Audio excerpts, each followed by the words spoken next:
sajroning atiku sawise sliramu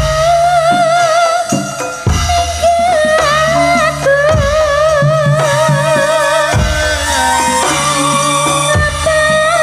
sliramu ora krasa aku kudu sambat karo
bar entek roh mangkok lho. Wis pokoke menune dina iki marai wareg, marai seneng nggih.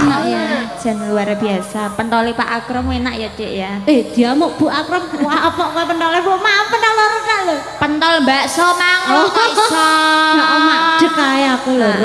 Niki ugi spesial kagem sedaya tamu undangan nggih. Sugeng lelenggan, sugeng ngresepaken dadaharan ingkang sampun. Niki nggih wonten mriko niki sajake langsung mek ae langsung peras manan aja lali kawengku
Katren sampun kula aturi nggih. Mugi-mugi